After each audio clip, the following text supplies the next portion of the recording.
कैसे हैं दगड़िए सभी। अभी उत्तराखंड का विधानसभा में सत्र चल रहा है। वैसे इस सत्र में गैरसैंण में होना चाहिए था, लेकिन सत्र शुरू होने से पहले ही कह दिया गया, नहीं साहब वहाँ ठंडा बहुत होता है। कुछ विधायक कहते हैं कि उनको ठंड लगती है, इसलिए हम सत्र देहरादून में नहीं बुला रहे हैं। और सरकार के इस विधानसभा के इस घोषणा के बाद कि गैरसैंण में सत्र नहीं होगा, एक राजनीतिक गुस्सा भी सामने आया ही। ये पहली बार नहीं हुआ है, पूर्व में भी इस प्रकार से हुआ है। पूर्व में भी ठंड की बात कही गई थी और राजनीतिक गुस्सा तब भी सामने आया था। राजनीतिक गुस्सा क्या होता है कि कांग्रेस के लोग और अभी इस बीच में मार्क्सवादी ललन पार्टी सीपीआई सीपीएम भी सक्रिय हुए हैं पर्वतीय क्षेत्र में उत्तराखंड में। तो वो लोग उत्तराखंड क्रांति दल के लोग अपने अपने तरीके से गुस्सा इजहार कर देते हैं। कुछ लोग गैरसैंण तक पहुंच जाते हैं, वहाँ जाके नारेबाजी करते हैं, आदि आदि आदि। गैरसैंण में सत्र न बुलाए जाने के बाद फिर से एक सवाल जिंदा हुआ कि वो कौन लोग हैं जो उत्तराखंड में गैरसैंण में राजधानी नहीं चाहते हैं, और वो कौन लोग हैं जो उत्तराखंड में स्थायी राजधानी देखना ही नहीं चाहते हैं। ये जब सवाल उठते हैं तो क्रिया प्रतिक्रियाएं तो होती हैं। निश्चित रूप में जब उत्तराखंड राज्य का आंदोलन चल रहा था तो राजधानी कहाँ हो, किस स्थान पर हो को लेकर विभिन्न संगठनों और राजनीतिक संगठन के रूप में उत्तराखंड क्रांति दल ने बहुत बड़ी मेहनत की थी और एक केंद्रीय स्थान गैरसैंण के रूप में सामने आया था। इसको हम ये भी कह सकते हैं, जब राज्य का आंदोलन चल रहा था तो राज्य की पर्वतीय क्षेत्र की जो जनता है उसने गैरसैंण को अपनी राजधानी स्वीकार कर लिया था। राज्य बना, लेकिन जो ये राज्य बना इससे पहले हमें थोड़ा सा टटोलना पड़ेगा कि राज्य की मांग थी क्या। उत्तराखंड में जो सबसे पहले मसूरी समिट के बाद जो राज्य की मांग सार्वजनिक हुई थी, वो मांग थी पृथक पर्वतीय राज्य की मांग, और एक राजनीतिक तरीके से इस लड़ाई को लड़ते हुए पृथक पर्वतीय राज्य बनाया जाए। फिर बहुत चालाकी से इसके अंदर एक विमर्श लाया गया कि इसमें मैदान का कौन सा भाग होगा। तो बहुत सही तरीके से जो चीज़ आई थी कि साहब हरिद्वार में कुंभ वाला क्षेत्र स्वीकारा जा सकता है, हर की पौड़ी। और उसके पीछे भी तर्क था कि हरजू जो पहाड़ के राजा रहे हैं और पहाड़ के सर्वप्रिय सर्वमान्य देवता हैं हरजू, जिनके नाम से हर की पौड़ी को माना जाता है। तो ये तमाम तर्क आए थे। खैर, इन तर्कों के साथ साथ बहुत एक सिस्टमेटिक तरीके से चालाकी के साथ भारतीय जनता पार्टी भी राज्य आंदोलन में शामिल हुई, लेकिन भारतीय जनता पार्टी पृथक पर्वतीय राज्य की पक्षधर के रूप में शामिल नहीं थी। वो उत्तरांचल राज्य के रूप में मुखरित हुई थी, सामने आई थी। अब लड़ाइयाँ दो धुरी में थी। एक पृथक पर्वतीय राज्य जिसका नेतृत्व सीधे सीधे उत्तराखंड क्रांति दल के पास था राजनीतिक तरीके से, और जितने भी पर्वतीय क्षेत्र के संगठन थे वो उनके साथ थे, उनकी तर्ज पर थे, उनके साथ थे। और दूसरी धुरी थी उत्तरांचल राज्य। इसमें पृथक पर्वतीयता नहीं थी, सिर्फ एक राज्य था। राज्य बना, जब राज्य बना तो पृथक पर्वतीय राज्य नहीं बना, राज्य बना उत्तरांचल राज्य। उत्तरांचल राज्य बना तो कोई बिना किसी विमर्श के, बिना किसी बातचीत के एक अस्थायी राजधानी मान ली गई देहरादून। आलीशान होटल इत्यादि सब थे वहाँ, तो नेता लोग और अफसर लोग वहाँ आके बैठ गए। अच्छी जगह है, कटोरा कहते हैं, दोना कटोरा। खैर, एक अस्थायी राजधानी हमको अस्थायी सरकार के साथ मिली, और अस्थायी सरकार नित्यानंद स्वामी और भगत सिंह कोश्यारी के रूप में हमने देखी। कुछ समय मतलब एक अस्थायी दौर भी 2 मुख्यमंत्रियों के रूप में हमने देखा भारतीय जनता पार्टी के। तो कहते हैं ना कि पलटे के पैर पल्ले में नजर आ जाते हैं, कि मुख्यमंत्रियों के लिए तो राज्य नहीं बना, वरना नित्यानंद स्वामी बन गए थे तो उनका काम चुनाव करवाने का होना चाहिए था। खैर, अस्थायी राजधानी घोषित होने के बाद जो पहला राजनीतिक काम उत्तराखंड में हुआ वो 2000 में चुनाव का काम हुआ। चुनाव जब हुए तो पहली चुनी हुई सरकार कांग्रेस की बनी और एनडी तिवारी ने उसका नेतृत्व किया। सर्वविदित है। राज्य में जब वो पहले मुख्यमंत्री बने तो उन्होंने और बड़ा राजनीतिक काम नहीं किया, भ्रष्टाचार की नदियां बहाई, पैसा ला सकते थे, वो दक्ष थे, पूर्व में वित्त मंत्री रहे थे और तब के जो प्रधानमंत्री अटल बिहारी वाजपेयी जी और उसके बाद मनमोहन सिंह आदि आदि आदि जो भी थे, उनसे वो खूब पैसा ला सकते थे, लाए भी। और उससे भ्रष्टाचार का एक ऐसी नदियाँ उत्तराखंड में खुल गई जिनको अब जिनको बांधना सरल नहीं है। खैर, एक ही राजनीतिक काम उन्होंने किया कि उत्तरांचल शब्द को उत्तराखंड कर दिया। उन्होंने कहा साहब मूल भावनाएं उत्तराखंड थी, हम इसको उत्तराखंड राज्य बनाते हैं। अब फिर राज्य जो है उत्तराखंड राज्य बन गया, लेकिन पर्वतीय राज्य नहीं। स्थिति क्या है? अस्थायी राजधानी है, पर्वतीय राज्य नहीं बना है, देहरादून में ही सारा तामझाम है, ये एक स्थिति है।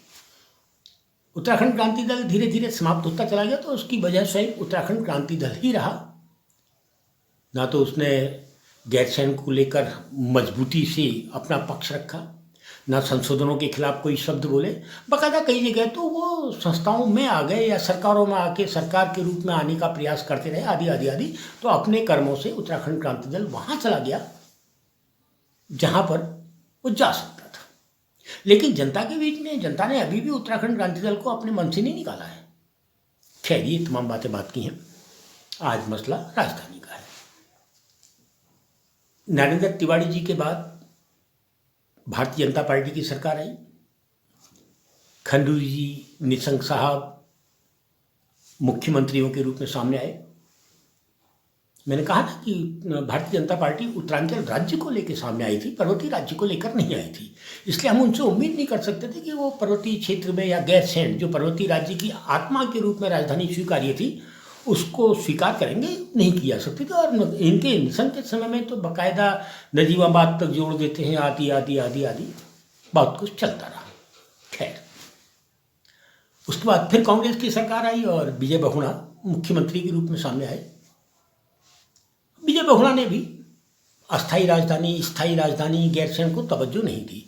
1913 में जब हरीश रावत मुख्यमंत्री बने तो लोगों को भरोसा हुआ। वो जानते थे कि पहाड़ और लेकिन बहुत ज़्यादा उम्मीदें, निश्चित रूप से हरीश रावत किसी भी उम्मीद पर सफल नहीं हुए और परिणाम उनके नेतृत्व के दोनों चुनाव बुरी तरीके से हारे। लेकिन हरीश रावत ने जो किया वो चौंकाने वाला था। और लोग तो स्थायी राजधानी, अस्थायी राजधानी में चुप रहे। हरीश रावत ने 2 राजधानी भवनों का, बिल्डिंगों का निर्माण एक साथ शुरू कराया। उन्होंने कहा गैरसैंण में राजधानी होगी, वहाँ भी बड़े बड़े भूमिका, मतलब ठेकेदारी वाले काम। अब सरकार जिसकी होती है, काम ठेके इत्यादि बहुत कुछ होता है। गैरसैंण में भी ठेके वाले काम शुरू करवा दिए और देहरादून में भी करवा दिए। लोग सब समझ रहे थे। हरीश रावत चाहते तो ये ठेकेदारों के ठेकेदारी वाले कामों को करके वाही वाही लूटने वाले और अपनी तारीफ करवाने के कामों को करने की जगह चाहते तो गैरसैंण में राजधानी घोषित कर सकते थे, क्योंकि विधानसभा उनकी थी, विधानसभा में सरकार वो थे, सब कुछ वो थे, बहुमत उनके पास था और जनता उनके पीछे थी। लेकिन उन्होंने ये करने की जगह अस्थायी और स्थायी राजधानी को और गाड़ी लकीर में बांधने का काम किया, ग्रीष्मकालीन राजधानी शब्द का के साथ खड़े होकर। तो मेरा कहने का मतलब लब्बो लबाव कि आज तक, उसके बाद फिर हरीश रावत की सरकार गई, एक बार दोबारा लगातार, दो बार लगातार भारतीय जनता पार्टी की सरकार आई। लेकिन इन 2 भारतीय जनता पार्टी की सरकारों के दौर में जाए तो हमें त्रिवेंद्र रावत की सरकार को थोड़ी देर के लिए सामने लाना होगा।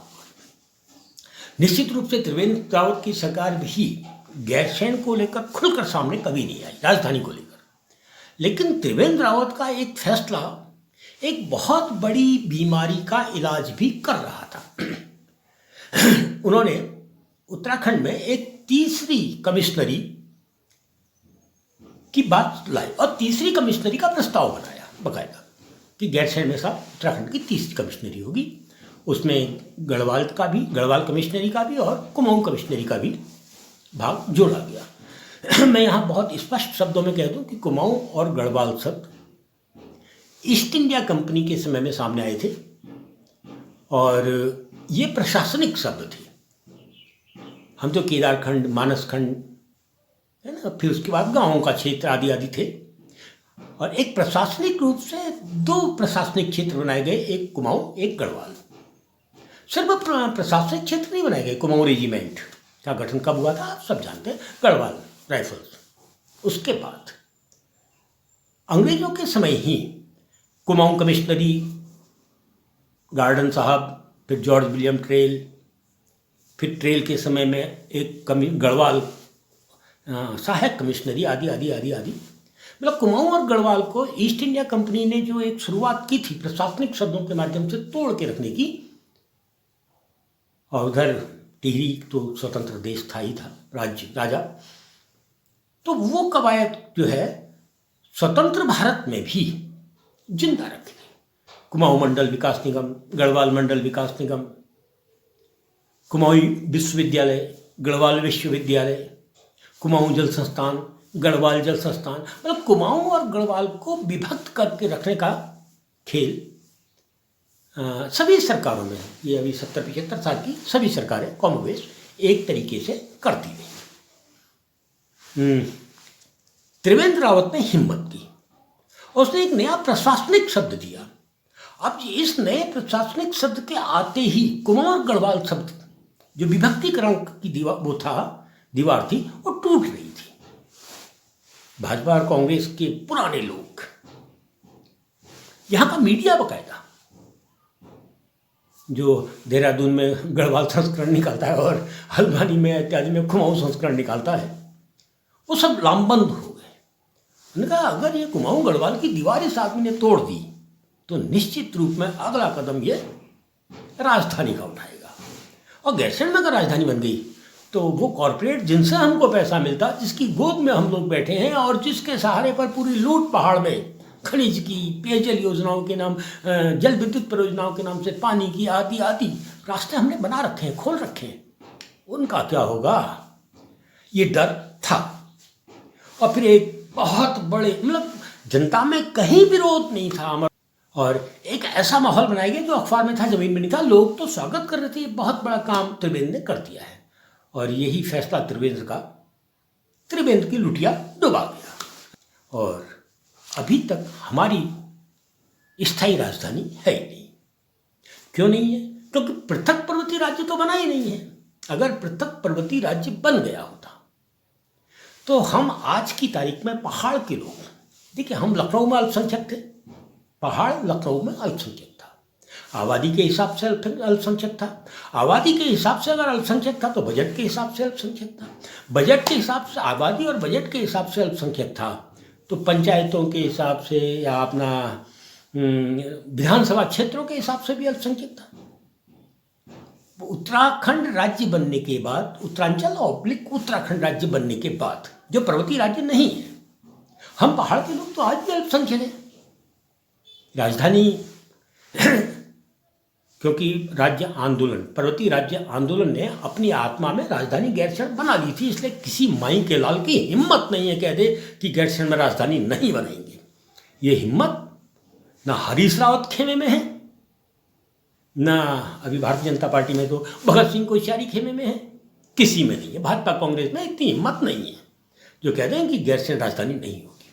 लेकिन हरीश रावत की कृपा से ग्रीष्मकालीन सत्र या भाजपा की कांग्रेस की सामूहिक कृपा से ग्रीष्म के नाम पर ये डिवाइडेशन और हो गया कि साहब दो राजधानी होंगी, कभी कभी घूमी करने के लिए हम लोग गैरसैंण में आ जाएंगे। अब गैरसैंण में सत्य था, जो सत्र अभी चल रहा उसमें गैरसैंण में होना था। फिर मालूम पड़ा भाई विधायकों को ठंड लगती है, विधायकों को ठंड लगती है गैरसैंण में। अरे कुछ नहीं बोलते, कह देते इतने तारीख से राजधानी में सत्र होगा, देहरादून में सत्र होगा, कह देते हैं। पहाड़ से आवाज़ नहीं आती, बिल्कुल नहीं आती, क्योंकि पहाड़ जब नीचे आएगा ना, सड़क में उतरेगा तो आपसे कान पकड़ के राजधानी ले लेगा। और माहौल बन चुका है, माहौल बन रहा है, लेकिन पहाड़ अभी चुप है। और इतना ख्याल रखना, पहाड़ किसी का कर्ज अपने ऊपर रखता नहीं है, सूद सहित उतारता है। खैर, गैरसैंण राजधानी में सत्र नहीं हुआ। एक दिन के लिए कांग्रेस के लोग, सीपीआई एमएल के लोग, शायद सीपीएम और सीपीआई के लोग भी, पता नहीं उत्तराखंड क्रांति दल के थे या नहीं थे, गैरसैंण आए थे। गैरसैंण की सड़कों में, विधानसभा के आसपास घूमे थे और एक विरोध दर्ज किया था कि साहब आपने गैरसैंण में सत्र क्यों नहीं बुलाया। लेकिन कभी भी कांग्रेस ने, सीपीआई ने, सीपीआई एमएल ने, सीपीएम ने या उत्तराखंड क्रांति दल ने गैरसैंण को स्थायी राजधानी बनाने की मांग को लेकर मजबूत पहल नहीं की है। तो वजह साफ है कि अभी जब तक पृथक पर्वतीय राज्य नहीं बनता, तब तक ना हम 3 में हैं, तब तक पहाड़ ना 3 में है ना 13 में है। फिर मिलता हूँ।